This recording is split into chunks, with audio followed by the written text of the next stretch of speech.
Whispers always followed the Alpha King's youngest son, Cedric. Hidden in shadows, completely ignored by the royal court of Oakhaven, he was deemed a broken heir. Everyone thought he was a lost cause, until Gabriella noticed what others missed, speaking the silent language that would shift their entire world. Festivities in the Great Hall of the Oakhaven Pack were always a brutal display of power and excess. Golden chandeliers dripped with wax, casting flickering shadows over the long oak tables, where the most vicious and influential werewolves of the continent gathered. Roars of laughter, the clashing of iron tankards, and the heavy, suffocating scent of aggressive pheromones filled the air. At the head of the room sat Alpha King Alistair, a mountain of a man whose very gaze commanded submission. To his right was Queen Beatrice, draped in velvet and calculating smiles, and beside her sat Declan, the golden-haired heir apparent, soaking in the admiration of the court. Far at the opposite end of the high table, seated where the torchlight barely reached, was Cedric. Gabriella Rostova stood near the grand hearth, twisting the silver ring on her thumb as she observed the room.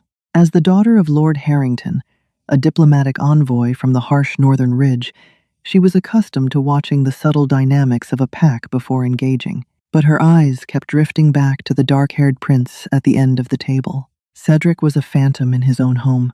He possessed the broad shoulders and sharp jawline of his father, but his eyes, a striking, luminous amber, were constantly downcast. For the past 2 hours, Gabriella watched as servants poured wine for every noble, offered platters of roasted venison to every lord, and completely bypassed Cedric. It was as if he did not exist. When a passing lord knocked over Cedric's silver goblet, spilling dark wine across the prince's plate, the lord did not apologize. He did not even look back.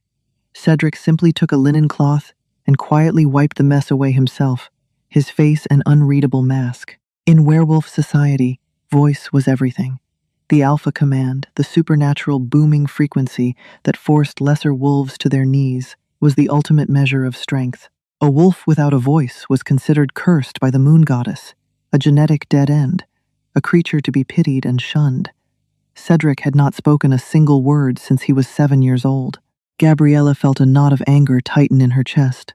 She watched as Cedric raised his hand, catching the eye of a passing servant. He made a swift, sharp gesture, his index and middle finger tapping his chin, followed by a sweeping motion outward. The servant merely scowled, muttered something derogatory under his breath, and kept walking. Gabriella froze. She recognized that gesture. Years ago, before her father became a diplomat, her mother had been a healer who worked alongside the silent monks of the Ethelgard Abbey. They had taught Gabriella their ancient hand speak, a complex language of gestures used during vows of silence. Cedric wasn't just waving his hands, he was speaking fluently in the old monk's tongue.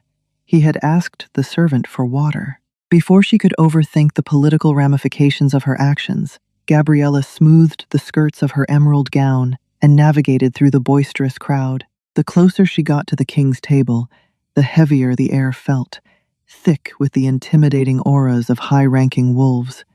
She stopped right behind Cedric's chair. He did not look up, likely assuming she was just another courtier passing by. Gabriella stepped into his line of sight, her posture perfectly straight. She raised her hands, her fingers moving with graceful, practiced precision. "The servants here are terribly blind," she signed, her expression calm. "Or perhaps just terribly rude." Cedric went perfectly still. The piece of bread he had been tearing apart dropped from his fingers. Slowly, he lifted his head, his amber eyes locking onto hers. The sheer intensity of his gaze was staggering, carrying the weight of 1,000 unspoken words. For a fleeting second, raw shock broke through his carefully constructed mask of apathy. He stared at her hands, then at her face, his chest rising and falling in a sudden, sharp breath. He looked around the hall to see if anyone else was watching this exchange, but the court was entirely consumed by Declan's booming laughter at the center of the room. Trembling slightly, Cedric lifted his hands.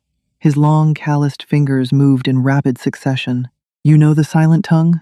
he signed, his gestures sharp with disbelief. Gabriella offered a small, gentle smile, her hands replying seamlessly. "My mother was a healer at Ethelgard. I learned it before I learned how to ride a horse. I am Gabriella." "Cedric," he signed back, the tension in his shoulders fractionally easing. "Though I imagine you already know the name of the king's broken shadow." "I know the name of a prince," she corrected him through her fingers, her gaze unwavering. "And I know that a man who can speak the old tongue is far from broken. Are you thirsty, Prince Cedric?" He stared at her, an unreadable emotion swirling in his golden eyes. He gave a single, slow nod. Gabriella turned to the table, boldly reaching past a startled baron to grab a heavy silver pitcher of water. She poured it into Cedric's cleaned goblet, setting it down in front of him with a soft thud.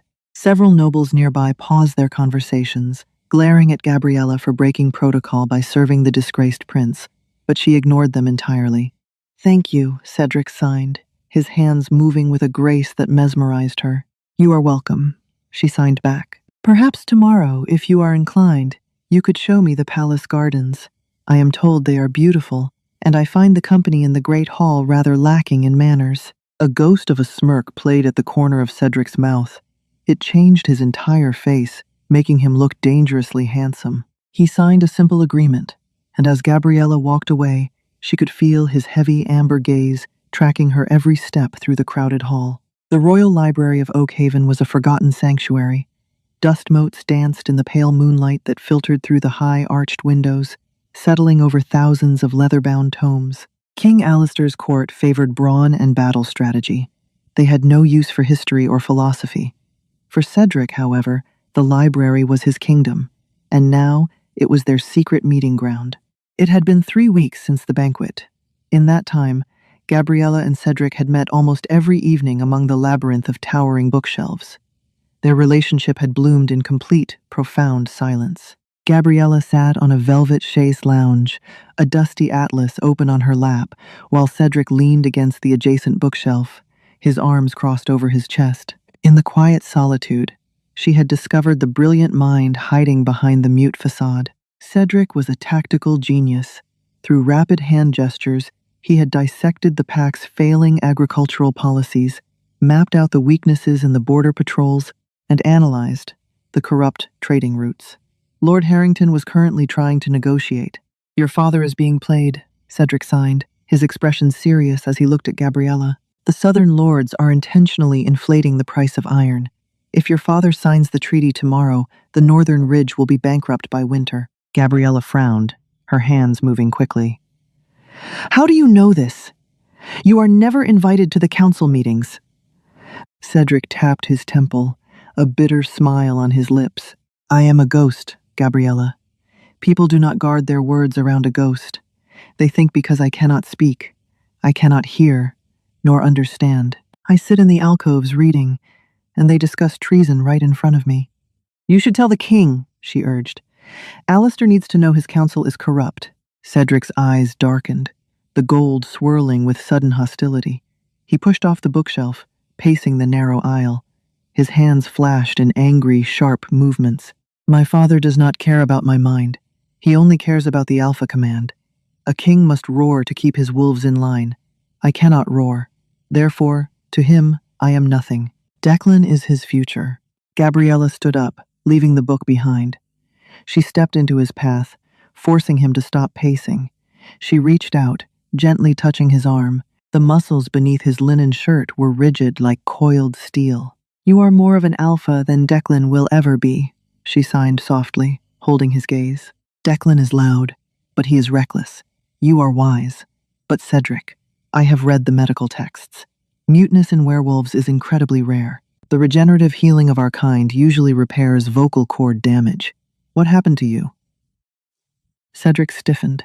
For a long moment, the only sound in the library was the distant howling of the border guards. He looked away, his jaw clenching so hard a muscle feathered in his cheek. Gabriella didn't push. She simply stood there, a steady, supportive presence in the dark. Finally, Cedric lifted his hands, his movements slower now, heavy with old trauma. "I was 7, he signed. "My mother, Queen Rosamond, had just passed away from a sudden illness. A week later, King Alistair married Beatrice. One night, I woke up thirsty. I went to the kitchens. I saw Beatrice speaking with the court physician. She was handing him a pouch of gold. I heard her say, 'The poison worked perfectly on the queen, but the boy suspects.' He must be silenced before he speaks to his father. Gabriella gasped out loud, her hands flying to cover her mouth. Beatrice had murdered the former queen. Cedric continued, his eyes hollow. I tried to run. The physician caught me. They poured a vial down my throat. It burned like liquid fire, wolfsbane mixed with crushed glass and dark magic. It didn't kill me, but it destroyed my throat, scarring it beyond our natural ability to heal. When my father found me thrashing on the floor, Beatrice wept fake tears, claiming I had contracted the same mysterious fever as my mother. I survived, but my voice was gone. And without my voice, no one would ever listen to the truth. Gabriella felt hot tears prick her eyes. The sheer cruelty of it, forcing a child into eternal silence to cover up a murder, then watching that child grow up, reviled and ignored by his own father. Without a second thought, she stepped forward and wrapped her arms around his waist, pressing her face against his chest. Cedric froze, his entire body going rigid. Physical affection was as foreign to him as spoken words, but slowly, hesitantly, his large arms wrapped around her shoulders, pulling her close. He buried his face in her hair, inhaling her scent of vanilla and frost. Beneath her ear, Gabriella could hear the steady, powerful thumping of his heart, and a deep, vibrating rumble began to echo in his chest, a purr of immense comfort and protectiveness. Suddenly, the heavy oak doors of the library slammed open. Gabriella and Cedric snapped apart. Standing in the doorway, flanked by 2 armed guards, was Declan. The golden-haired prince reeked of cheap wine and arrogant musk. A cruel smirk twisted his handsome features as his eyes darted from Cedric to Gabriella. Well, well, Declan sneered, sauntering into the room. I was wondering where the Northern Envoy's pretty little daughter kept disappearing to. I didn't realize you had a penchant for charity work, Lady Gabriella. Are you reading stories to the mute? Gabriella lifted her chin, her voice steady and laced with ice. I am enjoying intellectual conversation, Prince Declan, something you would know little about. Declan's smirk vanished, replaced by a flash of predatory anger. He closed the distance between them, ignoring Cedric entirely, as if he were a piece of furniture. Watch your tone, girl, Declan growled, his eyes flashing wolfish yellow. My father is organizing the trials of succession next week. Soon, I will be the Alpha King. You would do well to align yourself with the future, rather than playing with broken toys. He reached out, attempting to grab Gabriella's chin to force her to look at him. He never made contact. With blinding speed, Cedric moved. He didn't roar, he didn't growl, but the sheer force of his movement displaced the air in the room. In a fraction of a second, Cedric's hand clamped around Declan's wrist in a vice-like grip. Declan gasped, trying to yank his arm back, but Cedric's grip was immovable. The silence in the room suddenly turned oppressive, suffocating. Cedric stepped between Declan and Gabriella, his broad back shielding her completely. The aura radiating from Cedric was terrifying. It was a dense, suffocating blanket of pure alpha dominance that made the wooden floorboards creak under the pressure. Even without a voice, Cedric's amber eyes promised absolute, violent death if Declan took another step. Declan's arrogance faltered. Sweat beaded on his forehead as he struggled against the mute prince's grip. For a terrifying moment, Gabriella realized that Cedric wasn't broken. His wolf wasn't weak. It was a lethal, hyper-concentrated force kept tightly leashed, and Declan had just poked the cage. Cedric shoved Declan backward. The Golden Prince stumbled, barely catching himself on a reading table. He rubbed his bruised wrist, his face flushed with humiliation and rage. You're a freak, Declan spat venomously, though he didn't dare step forward again. Enjoy your little library, freak. When I am crowned king after the trials, my first royal decree will be exiling you to the frozen wastelands. Declan turned and stormed out, his guards scurrying after him. The heavy doors clicked shut. The oppressive alpha aura receded, and Cedric's shoulders slumped slightly. He turned to Gabriella, his chest heaving, his hands moving with frantic urgency. He is going to hurt you if you stay near me. You need to distance yourself. Gabriella looked at the red marks, already bruising Cedric's knuckles from how hard he had gripped his brother. She stepped forward, gently taking his hands in hers, stopping his frantic signing. She looked up into his fearful amber eyes, her own filled with a fierce, unbreakable resolve. "I am not going anywhere," Gabriella said aloud, her voice clear in the quiet room. She dropped his hands and raised her own, signing deliberately. Declan mentioned the trials of succession. The ancient laws state that any male of royal blood can enter. Cedric shook his head vehemently. "Alistair will never allow it. The trials require the Alpha command. A mute wolf cannot win." Gabriella's eyes narrowed with calculating brilliance. "The laws do not specifically demand the use of a voice, Cedric. They demand a demonstration of dominance, strategy, and survival. You have survived the worst they could do to you. We are going to enter you into the trials of succession, and we are going to take back your throne." Autumn winds howled through the sprawling cobblestone courtyards of Oakhaven, carrying the bitter scent of pine and impending conflict. The trials of succession were a brutal, unforgiving tradition, designed to test the absolute limits of physical endurance, tactical brilliance, and raw dominance. King Alistair stood on the high stone balcony overlooking the vast, dirt-filled arena, his heavy bear fur cloak billowing around his massive shoulders. Below him, the greatest warriors, nobles, and commoners of the pack assembled, their roars of anticipation vibrating through the ground.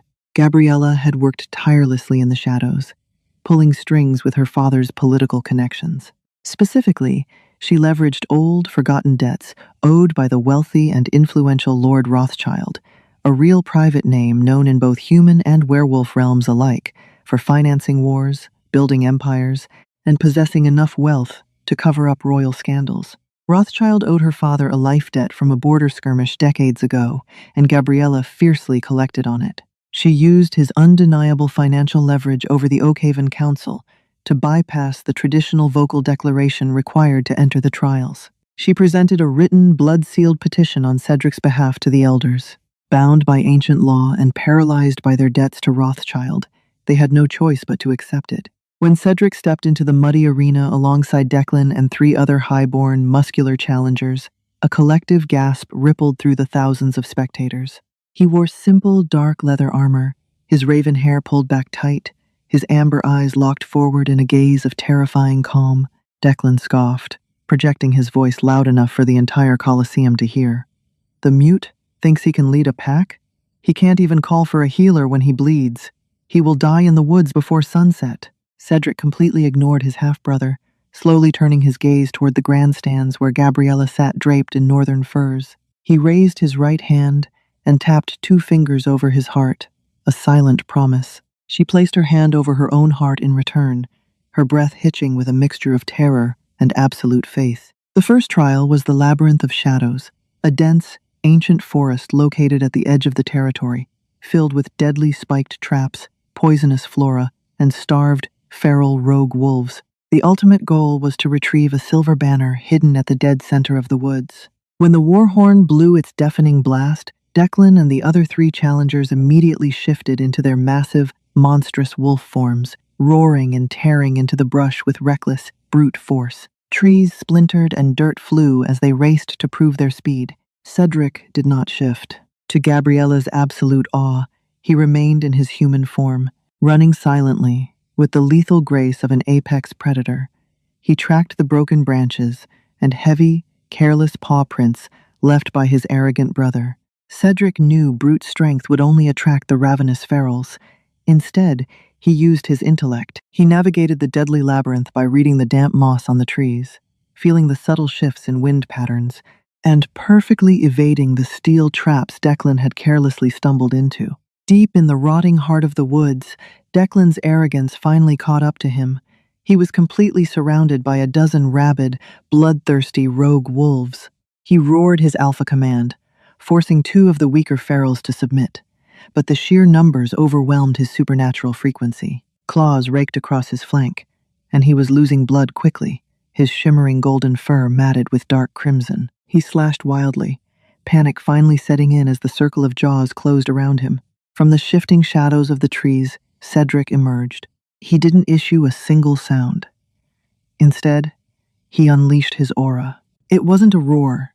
It was a physical weight, a suffocating, crushing pressure that dropped the temperature in the clearing by 10 degrees. The sheer density of his dominance forced the rogue wolves to snap their jaws shut, whimper pitifully, and flatten their bellies against the blood-soaked dirt. Cedric didn't even cast a glance at Declan, who lay panting and humiliated on the forest floor, reverting to his human form to clutch his bleeding ribs.